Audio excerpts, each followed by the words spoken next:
റിസ്കില്ലേ ദൈവം എഴുന്നേൽപ്പിക്കുന്നു. റിസ്ക് ഇല്ലാതെ தேவன் எழும்ப பண்ணுகிறார். ഹല്ലേലൂയ. അടുത്ത 4 അധ്യായങ്ങളിൽ, അടുത്ത 4 അധികാരങ്ങളിൽ, അപ്പോസ്തലപ്രവൃത്തി 16-20 വരെ, അപ്പോസ്തല നടപടികൾ പുസ്തകം 16ാം അധികാരം മുതൽ 20ാം അധികാരം വരെയിലും ദൈവം അനേക സ്ത്രീകളെ എഴുന്നേൽപ്പിച്ചു. தேவன் അനേക സ്ത്രീകളെ எழும்ப பண்ணினார். മക്കെദോനിയയിലെ ഭൂതം പുറത്തു പോയപ്പോൾ, மக்கதோனியாவில் உள்ள பிசாசு துரத்தியடிக்கப்பட்ட போது പൗലോസ് 40 ദിവസം ഫാസ്റ്റിംഗ് ഇരുന്നില്ല. பவுல் 40 நாள் உபவாசம் இருக்கல.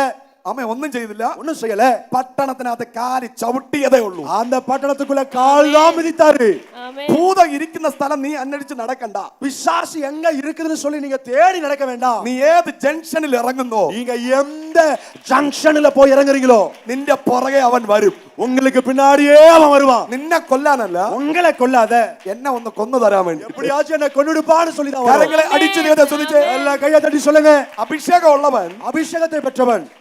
ஹல்லேலூயா. ഈ ആന இந்த யானை ഉറുമ്പനെ പേടിക്കും പോലെ നമ്മുടെ അവസ്ഥ. ஆமே, எறும்பை கண்டு பயப்படுறது மாதிரி தான் நம்ம சூழ்நிலை இருக்கு. Praise the Lord. ஆமே, ഹല്ലേലൂയ. ஹல்லேலூயா. ഈ ആനയുടെ ആയുഷ്കാലം 3/4% മന്ദബുദ്ധിയാണ്. ஆமே, இந்த யானைக்குள்ள ஆயுசு காலத்துல 3/4 அது ஒரு புத்தி இல்லாத சூழ்நிலையில இருக்கு.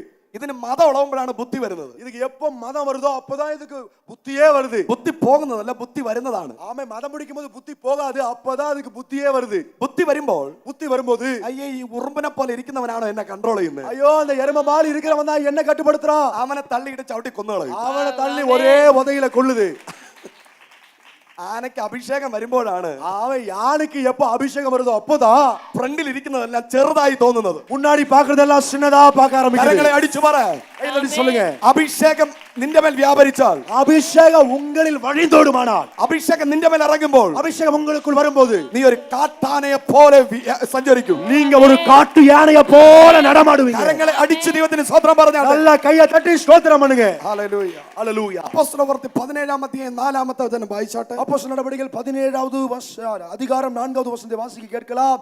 அவர்களில் சிலரும் பக்தி உள்ள கிரேக்கரில் திரளான ஜனங்களும் கணம் பொருந்திய ஸ்திரீகளில் அநேகரும் விசுவாசித்து பவுலையும் சீலாவையும் சேர்ந்து கொண்டார்கள். കണ്ടോ, 16-ാമത്തെ അധ്യായത്തിൽ ഭൂതം പുറത്തു പോകുന്നു. 16வது அதிகாரத்துல பிசாசு வெளில துரத்தப்படுகிறது. 17-ാം അധ്യായത്തിൽ അനേക സ്ത്രീകൾ പൗലോസിന്റെ കൂടെ ചേരുന്നു. 17வது அதிகாரத்துல பவுலோடு கூட அநேக ஸ்திரீகள் சேர்ந்து கொள்கிறார்கள். ഹല്ലേലൂയ.